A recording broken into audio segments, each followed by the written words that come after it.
Hey, good morning. This is Garrick with eXp Realty, and today we're talking about working with sellers. And today's topic is going to be just kind of walking through the whole process of meeting with the seller and then taking it through the whole transaction. Okay, so I've prepared a document. It's called Let's Sell a House at letsbuya.house. This is actually a website domain. And I shared this with the client so they could, it's kind of like a seller's guide so they can see what to expect. And then when we actually meet up with the clients, we actually discuss it in more detail. So they have something to look at before we actually meet. And they can also track this as their transaction moves along. As a real estate practitioner, it's probably a good idea that you can develop your own buyer guide and seller guide. This way you can have something to hand off or deliver to a client when you leave an appointment or before you meet them for an appointment. This is just one of the collateral that we use. Team members should be able to use this. Actually, anybody could use this because it's freely accessible. But team members, you can use this. And if it's a client that's contacting me and it's already working with you, we'll obviously reconnect it to you. Okay. So we leverage each other on the team, and let's go sell a house. All right. So it is very important to know when you're prospecting and you meet a client on the phone and they're interested in selling a house. So when they're ready to sell a house, you want to have the right questions to ask. And these are some of the questions that we usually ask. So that way we kind of have a better idea of their situation. Okay, so you got to plan with the end in mind. And the purpose of the sale is it's not because you want to earn a commission. However, that is quite important. But you want to solve the client's problems. Okay, so number one is you got to solve the seller's problems. Okay, this is a client-facing document. I do not have client agent type notes in here. That's a different document that we have. Okay, so when the client looks at this, they're going to ask you. They're going to wonder about these things, and you should be quick to answer or be able to answer these questions. Right. The first things they're going to want to know is, well, how much is my house worth? Okay. I take them to a link here, and this link here is on our team website, and it captures their data, and I know who submitted a request for their home valuation, and then I can go ahead and follow up with their email and phone number. Okay. However, anybody can click on here and just find out their home valuation, but expect to follow up from our team. Okay. Okay. Are they planning to upsize, downsize, right size, or relocate? Okay. At one of the workshops that I've attended, we talk about the 4 Ds of sellers. Okay. People sell for four main reasons. Okay. Diapers, divorce, death, and I forgot the fourth one. I'm so sorry. So if you know the reasons why people sell, then if you reach out to them, then you might be able to solve their problems. Okay. So some people are having a bigger family. Some people are, empty nesters. Some people are moving because of job. Okay. Or maybe in terms of separation, or they're growing family, or smaller size. Those are different reasons people sell. Okay. Are they selling an investment property? If they're selling an investment property, there are tax things that you need to be prepared for. Okay, so here is a video from ARIA, one of the ARIA work convention, and this is James Kaleha. He is actually a local 1031 exchange intermediary in Northern California.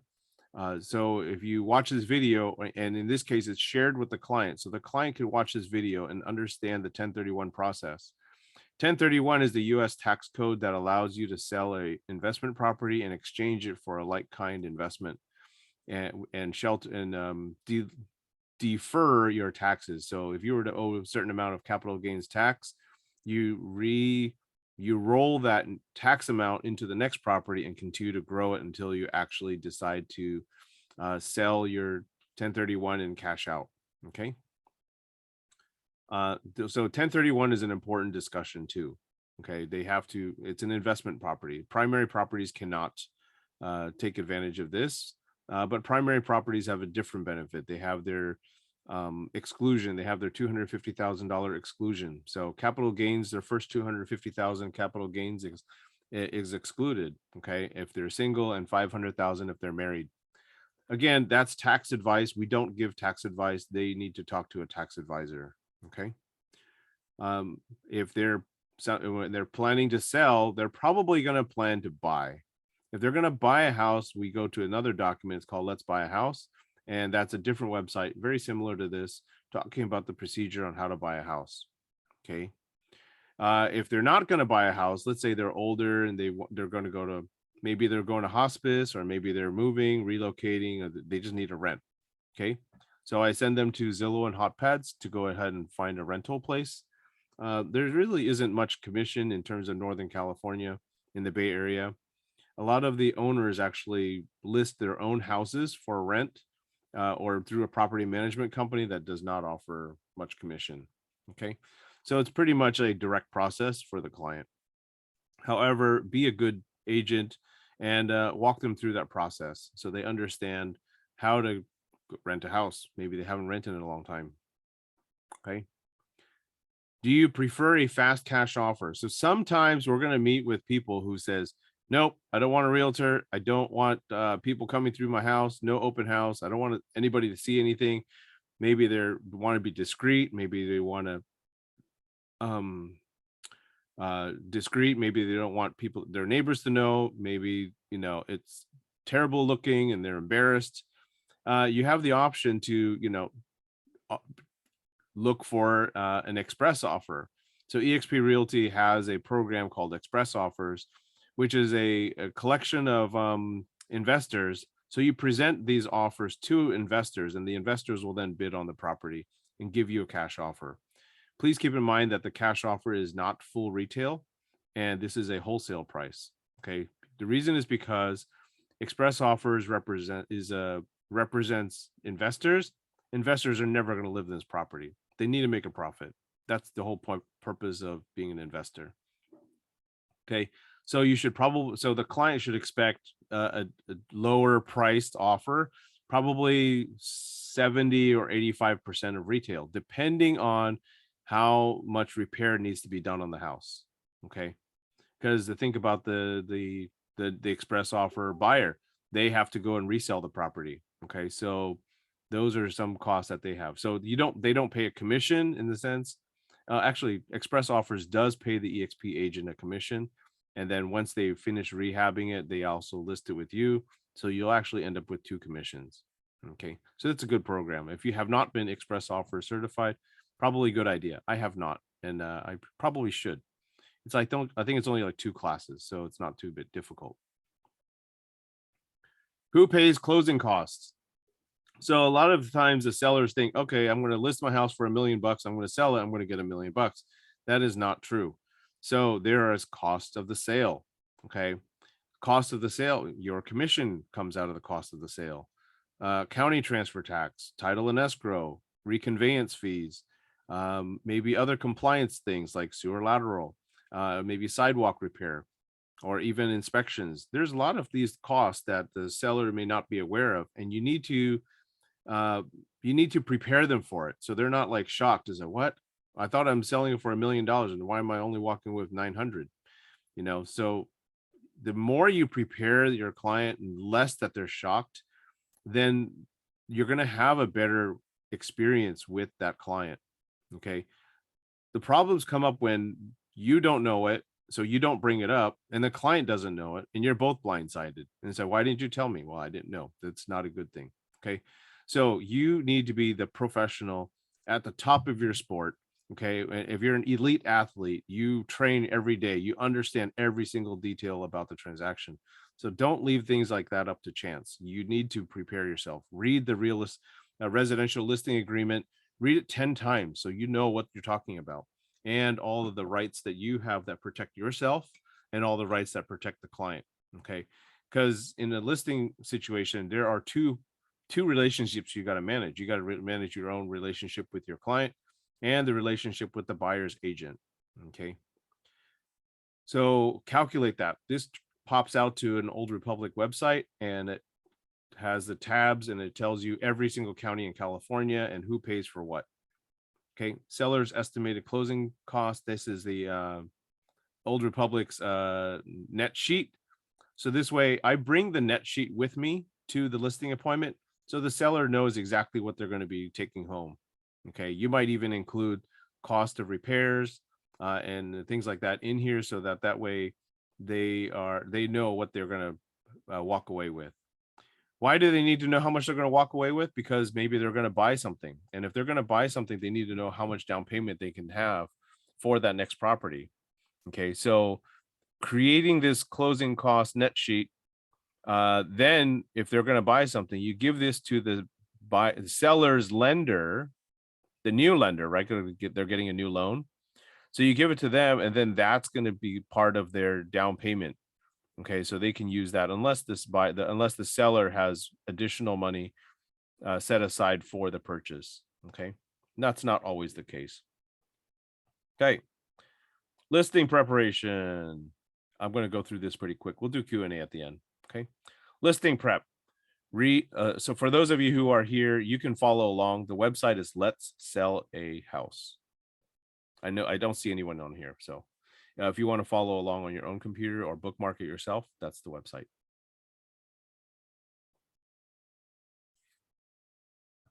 Listing prep. So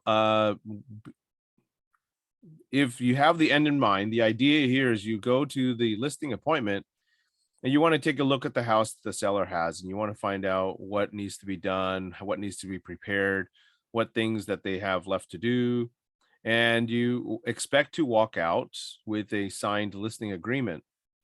Okay, so the intent is that you are the winner of the transaction, and then you will represent the seller. Okay, it's important that the seller knows that they should read all their documents before they DocuSign. DocuSign is not just a website to click, click, click, and I am done.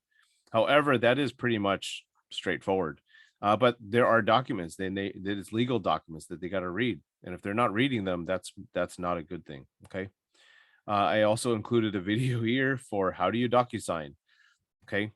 So once you've got this listing signed, you go ahead and install the lockbox. You might do a renovation, and the lockbox might be two different kinds. You might put the Supra and you might put the combo. The combo is for the contractors and the appraisers and non-real estate professionals. Okay. Renovation. So EXP is partnered with a company called Curbio. Curbio allows the seller to do repairs and pay at closing. So this way, previously not suggesting that you should, some agents would put their own money on the line and help the seller to renovate the house. This is actually highly non-advisable, because you put yourself in liability, because it becomes your money and your money may not come out. What if the seller does not sell? What if the seller sues you for ruining their house? So you better got to be it's not something that's advisable. You should use a third party. Okay, not your own money, not your own credit card. Okay, so do a renovation. Sometimes you have different levels of renovation. Sometimes you're doing a lipstick. Lipstick is what I call a basic renovation, flooring and paint, and what do you call it? Like light fixtures. Okay, you could also do a step up. Maybe a step up would be like you doing a flooring and paint, and you're doing the kitchen and bath. Okay, maybe you're doing a full reno. Okay, and that's you're going to need to have a few contractors on hand. But Curbio is the contracting company, so they'll give you that quote and they'll tell you how long it's going to take.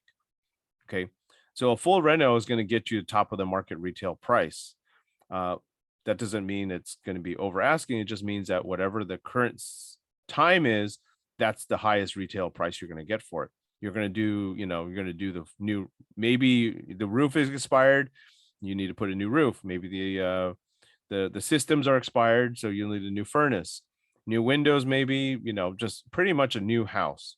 Okay, so it goes all the way down. So furnace, roof, electrical, maybe electrical panel, plumbing, upgrade to copper, flooring, maybe you're moving some walls, things like that. So, and that's the top end of a renovation. Okay. Um, Dispose or donate unwanted items. Okay. So of course you want the house to be as empty as possible. If you have not toured new construction houses, you should, because you need to know what a new construction house looks like. You want to see what um, you want to see what a beautiful empty house looks like. Yeah, so you should go tour new construction, and you should see how they market the house, and then you can come back and you say, well, Mr. Seller, your house is far from that, and I want to make it pretty. Okay. Another way that one of the other speakers that I've met, over the years, they call this the debut, okay, or the IPO of the property, or the launch, the public launch, okay, or the bride. So just imagine this is the house's first time for other people to see, and first impressions count. So you want to make it as beautiful as possible. You only get one shot, and if you miss it, it's too late. Okay. So get rid of all the pictures. That's the declutter part. Get rid of all these links are videos. Okay. So this is your YouTube video. This is I guess it was a hidden video, but anyways, YouTube did not give me a clicker. Okay. So declutter the house. Take as much of the bulky furniture out. A lot of sellers think their furniture is amazing. Okay. They probably spent thousands of dollars on 20 years ago. 20 years ago is not a good thing. Okay. People look at that and say, wow, you don't like new furniture, right? You're not up to the times. So, put all that bulky furniture away, or give it away, or donate it. Okay. We have stagers for that reason. So stagers put brand new furniture. They put what appropriately sized contemporary furniture. So it feels good. Okay. All the seller stuff, be sensitive. It is their stuff. Okay. They bought it. And they probably have a lot of pride in it. So don't call it garbage. Okay. So put it in the garage, order a pods, get a public storage, put it away. Okay. If they like it, keep it. If they don't, throw it away. Get a home inspection. Home inspections are important because that way you can control the sale a lot better than if you didn't. Okay. During pandemic, and very typical in a highly competitive market such as San Francisco and Silicon Valley, everyone orders full inspections and full disclosure packages. Everything is up front. You like it, you offer non-contingent. You don't like it, go away. And sure, the market might be changing, and I think it's still advisable that the sellers still provide home inspections. However, home inspections really are the duty of the buyer, because it's the buyer that's going to really care about the property, because they're the ones buying it for themselves. They should order it for themselves to protect their own investment. However, in order to control the transaction, sellers order the home inspections. Okay. Disclosures and HOA documents. HOA documents take 10 days to order. To 10 days to receive. So you should order them ASAP before you go to the market. When in doubt, disclose. Sellers are not sure. Should I talk about this? Yes, you should. Should I tell? Yes. If you have any questions about it, yes, disclose it. That way the buyers cannot come back and say, well, you didn't tell me this. You didn't tell me this. Just tell me. Just tell me if it's absolutely obvious. There is a golf course next to my house, and golf balls fly over my house. Just write it down. Okay. There is an airport close to my house, and I hear airplanes. Write it down. Okay. Don't give the buyer an opportunity to complain and say you didn't tell them. And surely stage it. And it's going to depend. So stage it. Yes. Doesn't matter. You should stage it. If most of the market is staging, you should stage it, because if not, you're the one that looks cheap, and it is a reflection on you as an agent.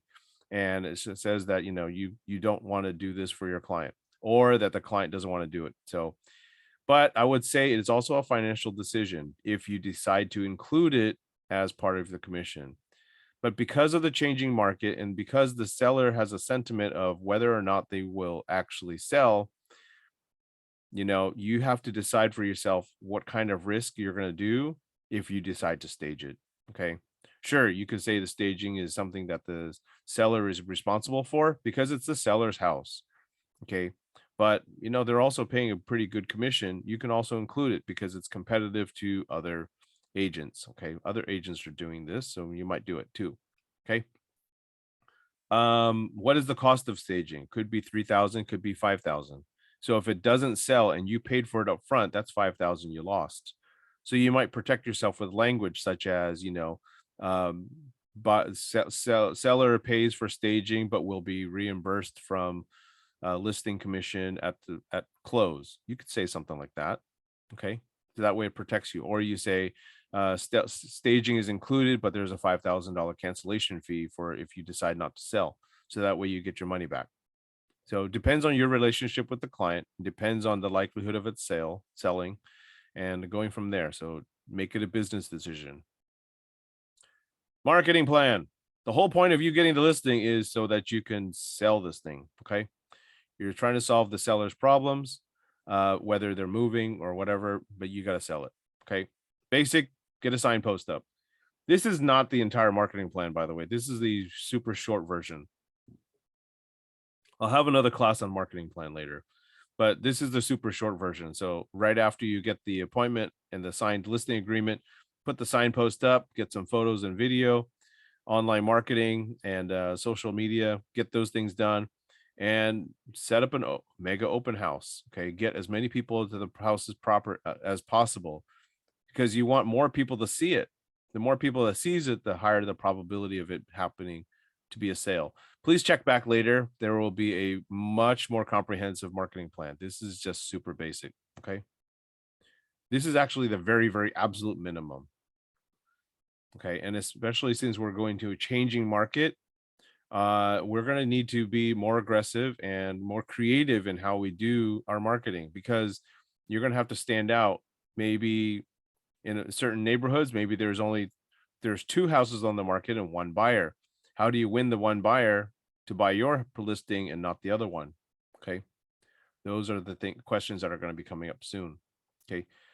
Typical go live schedule. You should probably go live on Tuesday, Wednesday, or Thursday. And then Thursday evening, host the neighbors twilight tour. So invite all the neighbors, come check out the property, do a wine and cheese event. Maybe you can't do liquor, so maybe you do wine and grape juice. I'm sorry, cheese and grape juice. Saturday and Sunday should be expected for open house. Monday, do follow-ups to find out if the buyers are interested. Tuesday, our offer review and repeat until you get a contract. This could take when the market is shifted to a buyer's market, this could take 3 weeks, could take 6 weeks, 3 months. I don't know. Okay. But after each weekend, you should reevaluate. Is the price too high? Do you need to make adjustments? Right now, I think the market is trying to figure itself out because I don't think it actually knows yet. So, but there's still limited inventory. But also the buyers are kind of spooked. So they're trying to figure out, do I want to keep buying or do I want to wait? Yeah. Okay. Moving along. Okay. Select an offer. So at a time so you've all been on the buyer side before. So when you're a buyer, you're always like, okay, I got to put the highest price or I got to have the best terms. And you got to think when you're a buyer's agent, and that's why even buyer's agents, this is an important workshop. So buyer's agents need to understand how sellers pick offers, okay? Or how seller listing agents present offers so that sellers can make good decisions, okay? Let's take a look. So you are about to change someone's life. And yes, I tell the sellers that all the time. So when they pick an offer, you've got one winner and you've got maybe 3 other people that are going to look somewhere else and they got to keep going. Okay. Offer verification, seller's due diligence. So we call the lenders, we call the agent. We make sure that they actually pick up the phone and they actually perform.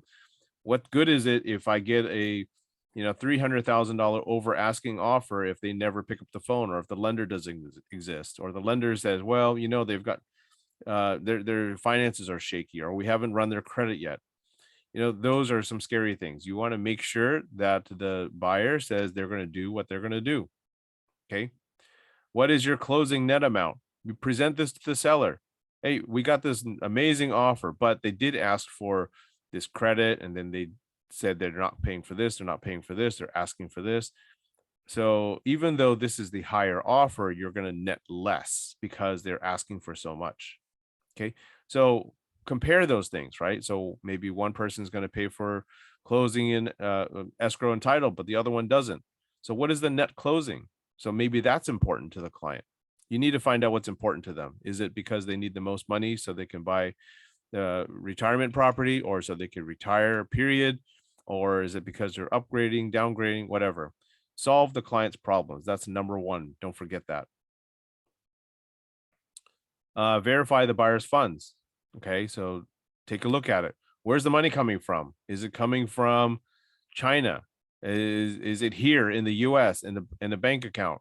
Is it in a 401k? Where is it? Okay, how long does it take to get here? Okay, is it in equities? Is it in crypto? Will it be the same value tomorrow? Okay, appraisal gap coverage. Do they have enough money to cover an appraisal gap? If not, they might renegotiate their price and say, you know, I offered you $1 million. I really meant 900. You know, that's not okay. Okay. Because then the seller's going to be upset and you didn't catch it. They're going to blame it on you. Okay. Verify the buyer's lender's response. Okay. We talked about that. Buyer's terms, performance, rent back terms, you know, so sellers like free rent back, but sellers also will get shocked when they have to pay the new buyers PITI, because don't forget the seller bought it for 500 and the buyer is bought it for $1 million. So now the PITI is very, very different. And the seller may not be accustomed to the new buyer's PITI. So pick something reasonable and make it work. Do the buyer have outstanding multiple offers? We did this. We, in a super aggressive market, we did put multiple offers out. And I think it was very clever that the listing agent did call us out and say, do you have multiple offers out? And I did tell him, I said, yes, we did. And upon acceptance, he requested that we remove all existing outstanding offers. And that's something that we needed to do. And we didn't go with that listing in the end. But of course, you don't want the buyer buying 2 houses. Okay. Contract timeline. So every day of 0 to 30 days, there's something to do. And these are the activities that the seller needs to do, or at least be aware of, because a lot of the sellers are doing all their work prior to day 0. Okay. But this is the timeline that the buyer needs to do. So you got to make sure the agent has to make sure that the buyer's agent is on schedule. Did you hear from them at least once a week? Did they order the appraisal? Did they order inspections? Okay. Has the appraisal happened? If the appraisal hasn't happened, or it wasn't ordered by day 2, or hasn't happened by day 7, you got to wonder what's going on. Okay. Are they lagging? Are they playing games? Are they going to perform? Okay. After you have all contingencies removed, you can start destaging the property. Okay. And then because once you destage it, you can't like, oh shoot, buyer canceled, we have to restage it. No, you got to pay the whole thing over again. Okay. So you don't want to destage until you know that it's a for sure thing. All right. So help the seller also figure these things out too. Closing, the buyer's got to do a final walkthrough. The seller has to do a change of address, and then they sign their grant deed, and then they get their keys. They get their closing money at the end of the day on the day 30. Okay. Every transaction is like a miracle. Okay. Because look at all the people that are involved in a transaction. Okay. Okay. You as in the seller. Okay. Not you as in agent on this call. So the seller is involved. You have the transaction team. You have the buyer, the seller's agent, the seller's TC, the broker, the lending team, inspection team, escrow, insurance, all these people. It's like 20 people trying to make something happen. Okay. So if you ever wonder if the buyer or the seller starts to wonder, why are things taking so long? Well, because it's got all these things to verify and people involved in it. Okay. Appraisal day. Make sure appraisal day is about what day? When does appraisals happen? Anybody?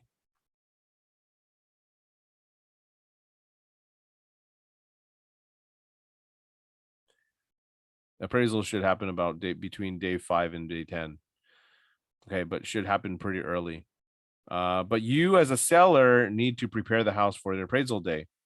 Health and safety hazards. Did you take them out? Okay, smoke detector, carbon monoxide. Did you install that? Is the water heater double strapped? And FHA type loans. Okay, this is FHA gets a lot of people complain and say, oh, it's so hard, so difficult. But it's a way for home buyers to get into a property, and everybody starts somewhere. So if you have section 1 pest stuff, you should repair it. But not all sellers have the money to do section 1 repairs. So you'll have to figure out how to navigate this. Okay. Meet the appraiser. There's no question. You should meet the appraiser. Okay. Share with him the numbers. It doesn't matter if you're on the buy side or the sell side. Okay. If you're on the buy side, you try to justify the price that they offered.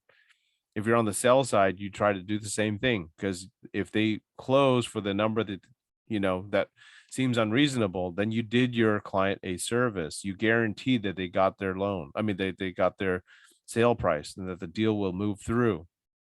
For the buyer, you have to justify how that price happened. If you can't justify it, and if the buyer doesn't have the money to close the gap, you're all in trouble. The deal falls through. Make sure the buyer removes contingencies. A contingency is a piece of paper. It says contingency removal. Without it, they still have their without the paper, they've kept their contingency. You can still have a 0-day contingency. And if I didn't give you the contingency removal, I still kept it. Okay. Contingencies are an active activity. You have to do something. You have to submit the form, the CR form. Okay. Clear to close. That's the keys. That's the words you want to hear from the lender. You want to hear this. This is good stuff. This means you're about to close.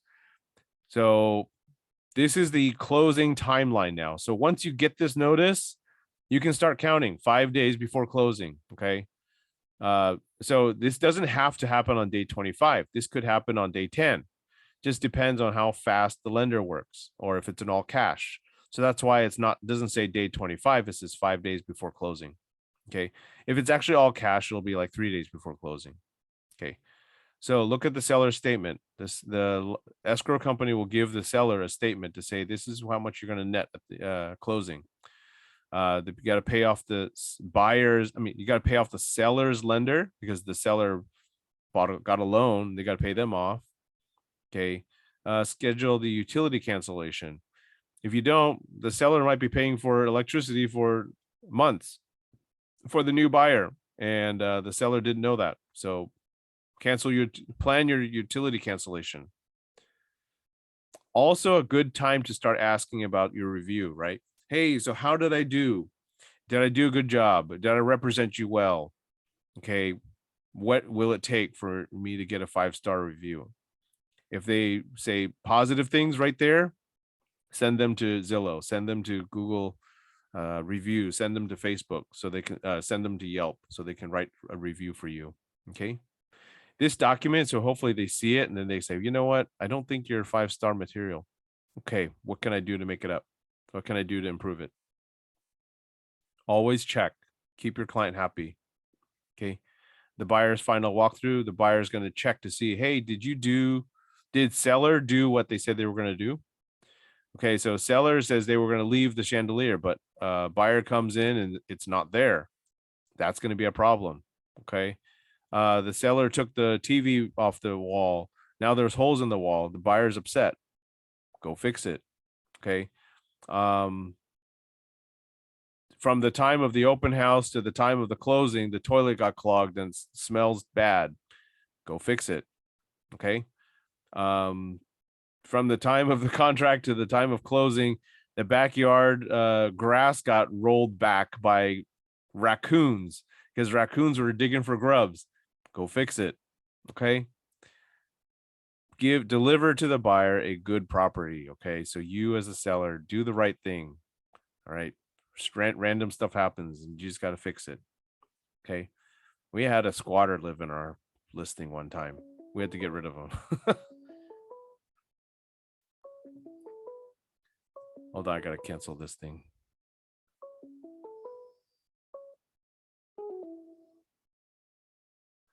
Okay. Signing day. Bring your license and meet the notary. So the notary will meet you at the house or meet at the office. Depends now because we're post-COVID.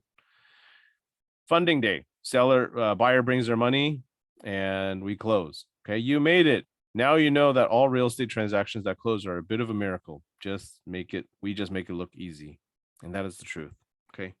If you're a professional, you'll be able to take care of it. Okay.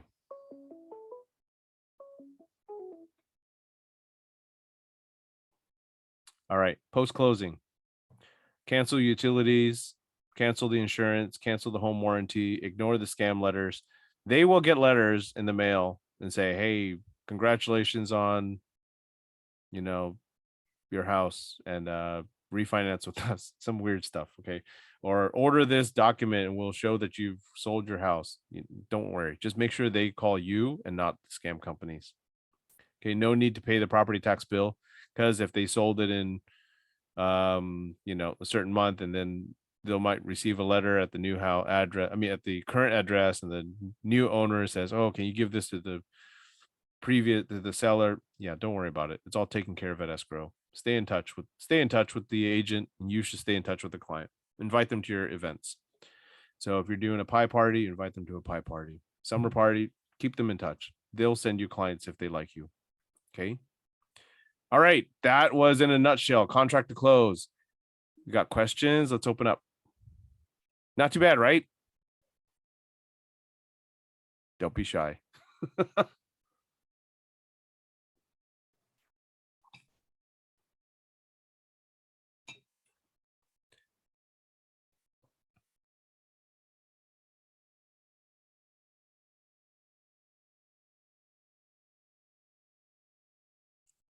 All right. All right.